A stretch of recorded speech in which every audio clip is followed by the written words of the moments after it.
वंदे मातरम। शिक्षक साथियों, विशेषकर ऐसे साथी जो एमडीएम प्रभारी है या एमडीएम से संबंधित ऑनलाइन कार्य कर रहे हैं, उनके लिए बहुत ही महत्वपूर्ण और उपयोगी जानकारी आप साझा कर रहा हूँ।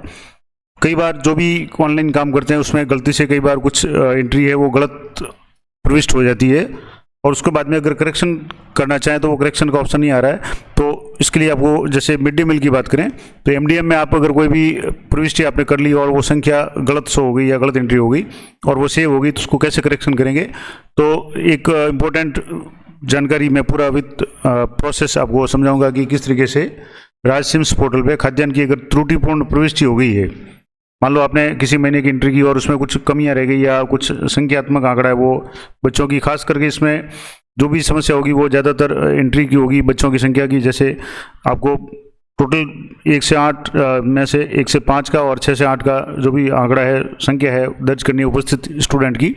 अगर उसमें कुछ गलती होती है तो उसको कैसे सुधार करेंगे, तो इसके लिए सबसे पहले आपको राजसिम्स पे जाना है। यानी जो भी आपके संस्था प्रधान है, जिनके भी एसओसओ में ये राजसिम्स है, वो रोल है वो असाइन किया हुआ है, वो जाकर के, या जिनकी आईडी मैप है राजसिम्स पोर्टल पे जाकर के आपको पीएम पोषण है एमडीएम का चुनाव करके सेटिंग में जाने के बाद में एससीएमएस, यानी जो मैंने आपकी पिछले वीडियो में डिटेल में इसके बारे में बताया था, उस रोल को आपको चयन करना है। मैं आपको लाइव बता दूं, यहाँ से आप एसओसओ में जाएंगे और एसओसओ में जाने के बाद में यहाँ आपको पीएम पोषण एमडीएम, इस पर आपको क्लिक करना है। तो यहाँ आपके सामने जैसे ही इसको क्लिक करेंगे तो आपके सामने जो लेफ्ट साइड में सेटिंग का ऑप्शन है, राइट साइड में ऊपर के कॉर्नर में यहाँ जैसे आप देखेंगे तो यहाँ आपके सामने इस सेटिंग ऑप्शन में आपके 2 मिलेंगे, IM और एक है SCMS।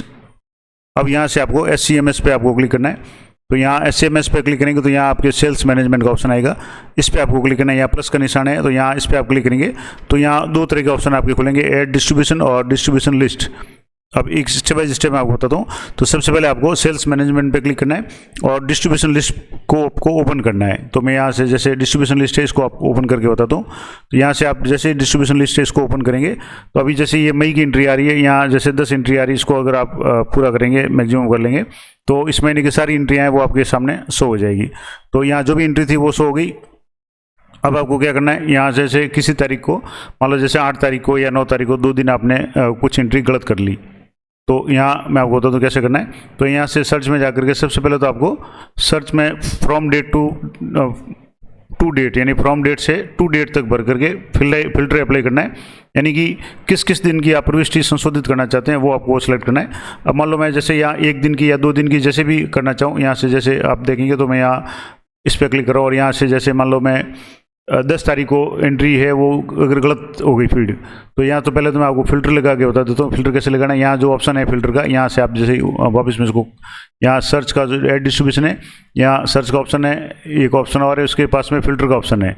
जैसे आप ये फिल्टर बना हुआ है, इसमें आपको डेट सेलेक्ट करनी है। जैसे मई की बात करें, ये मई का है, जैसे 6 मई को अगर मान लो कोई चेंज करना चाहें तो यहाँ से जैसे अगस्त है, इस कैलेंडर से इसको मई सेलेक्ट कर लें। जैसे मैंने यहाँ 6 मई कर दिया। अब 6 मई से 7 मई की करनी है, मान लो 6 मई को आपने एंट्री गलत कर दी, तो यहाँ से वापस फ्रॉम डेट टू डेट वापस मान लो 6 मई कर लें। यहाँ से जैसे मैंने इसको वापस 6 मई किया, यानी 6 मई की एंट्री आपके वो अगर सुधारना है तो आप यहाँ से अप्लाई फिल्टर पर क्लिक करें तो यहाँ फिल्टर अप्लाई हो जाएगा। आपके सामने 6 तारीख की एंट्री शो होगी, जैसे ये आ गया, ये 6 तारीख की एंट्री शो होगी, बाकी एंट्री जो है वो हाइड हो जाएगी। अब आपको यहाँ स्टेटस अप्रूव्ड आ रहा है और एक्शन में आपके यहाँ एडिट का बटन आ रहा है। यहाँ आप देखेंगे तो यहाँ एडिट का बटन आ रहा है, इस पर आपको क्लिक करना है। यहाँ से जैसे मैं क्लिक करके बताता हूँ तो यहाँ आपके सामने उस दिन की जो भी संख्या है वो यहाँ शो हो जाएगी। जैसे यहाँ आप देखेंगे अपर प्राइमरी 6 से 8 में गेहूँ उस दिन था, वीट था क्योंकि सोमवार था, और प्राइमरी 1 से 5 तक वीट है। यानी जो 20 बेनिफिशरी तो 6 से 8 थे और 64 थे 1 से 5 तक। अब इनके लिए जो भी इशूड अमाउंट था वो जैसे किलो में 3 किलो था, यहाँ 6.4 किलो था। अब यहाँ आपके सामने ये जो एंट्री है वो आप करेक्शन करना चाहते हैं। उस दिन मान लो आपने 20 कर दी लेकिन 20 काफ़ी कम है और गलती से कर ली, इसकी जगह अगर 60 बच्चे आए थे या 50 बच्चे आए थे तो आप कैसे करेंगे। तो आपको वापस यहाँ से जैसे आपने जो भी एडिट का बटन है वो आ गया, अब आपने जैसे अप्लाई फिल्टर कर दिया, उसके बाद में जिस दिन की प्रविष्टि संशोधन करना है उसके सामने एडिट बटन है, उस पर आपको क्लिक करने के बाद में वहाँ दर्ज पूर्व में जो भी खाद्यान्न आपने दर्ज किया था वो त्रुटिपूर्ण प्रविष्टि प्रदर्शित होगी।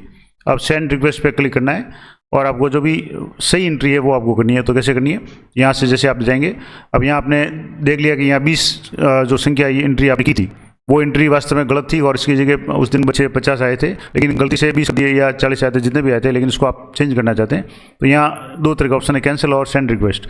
तो यहाँ आपको सेंड रिक्वेस्ट पर क्लिक करना है। यहाँ जैसे आप सेंड रिक्वेस्ट पर क्लिक करेंगे आपकी स्क्रीन पे एक अलग तरह का पूरा मैसेज आ रहा है। वो मैसेज मैं आपको बता दूँ क्या मैसेज आ रहा है, थोड़ा सा इसको मैं आपको जूम करके बता देता हूँ। यहाँ से जैसे आप थोड़ा सा इसको जूम करेंगे तो आपके मैसेज आ रहा है कि खाद्यान्न की सही जानकारी बनने के बाद में जो भी सेंड रिक्वेस्ट है वो बटन दबाएं, अन्यथा रिक्वेस्ट है वो सेंड नहीं होगी।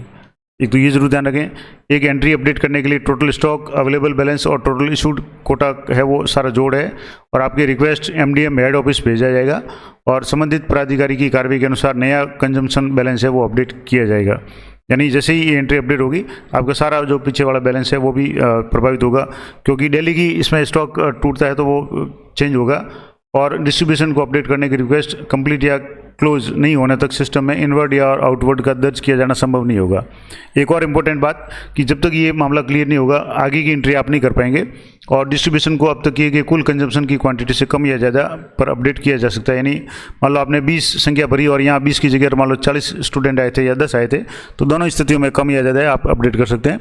और मॉडिफाइड डिस्ट्रीब्यूशन को अवेलेबल स्टॉक की क्वांटिटी से कम होने की स्थिति में उसे सिर्फ अवेलेबल क्वांटिटी के तक ही अपडेट किया जा सकेगा। यानी अगर मान लो स्टॉक ही कम है तो वो अलग बात है।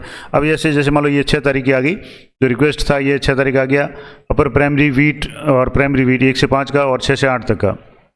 अब मान लो यहाँ से जैसे 20 स्टूडेंट थे और यहाँ 64 थे, अब 20 को आप अपडेट करना चाहें तो 20 के लिए जो भी इशूड क्वांटिटी थी वो यहाँ जैसे 3 आ रही है, 3 किलो आ रही है। अब यहाँ आपके नीचे यहाँ ऑप्शन दिया हुआ है कि यहाँ आपके जो भी ये ओपनिंग बैलेंस यहाँ इतना शो हो रहा है, आउटवर्ड स्टॉक इतना शो हो रहा है, अवेलेबल बैलेंस इतना शो हो रहा है और टोटल क्वांटिटी इशूड ये हो रहा है। यानी 9 किलो हो गया, 3 किलो ये, 6 किलो ये और 9 किलो खर्च बता रहा है।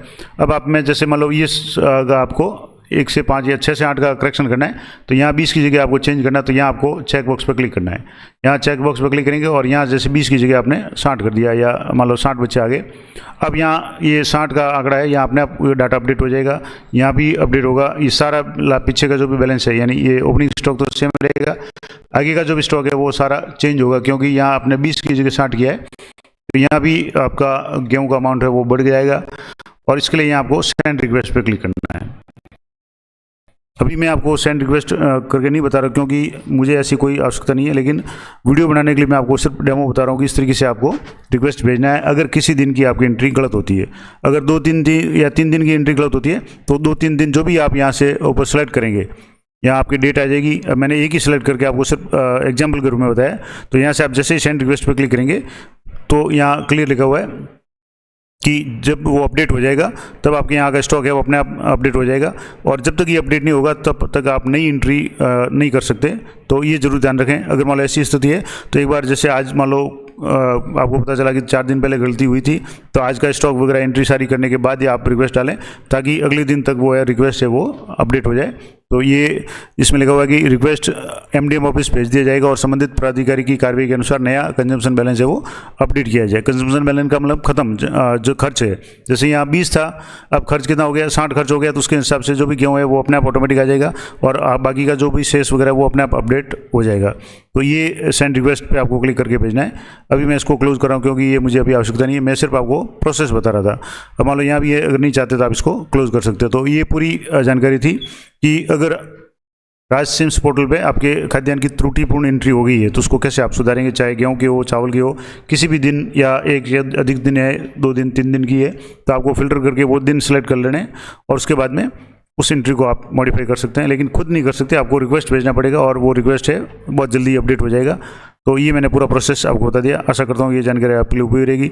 इससे पहले की वीडियो में मैंने कल जो वीडियो अपलोड किया था उसमें डिटेल में बताया था कि किस तरीके से आपको ये जो एमडीएम के जो फंक्शंस है, यानी जो यहाँ से आप देखेंगे तो ये जो नो रोल है, आईएम रोल किसके लिए है, इसके अलावा एससीएमएस रोल किसके लिए है, कौन कौन सा आप एंट्री किस में करेंगे, आपको रिपोर्ट डाउनलोड करनी है तो कैसे करेंगे, और भी जो भी फंक्शंस है वो सारे मैंने वीडियो में डिस्कस किए हैं।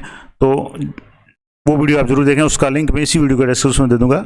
तो ये थी महत्वपूर्ण जानकारी कि त्रुटिपूर्ण एंट्री अगर हो जाती है एमडीएम में खाद्यान्न की तो आप किस तरीके से उसको अपडेट करेंगे, ठीक करेंगे। आशा करता हूँ जानकारी उपयोगी लगेगी। अधिक से अधिक साथियों के साथ शेयर करें। मिलते हैं नेक्स्ट वीडियो में, तब तक जय हिंद, जय भारत।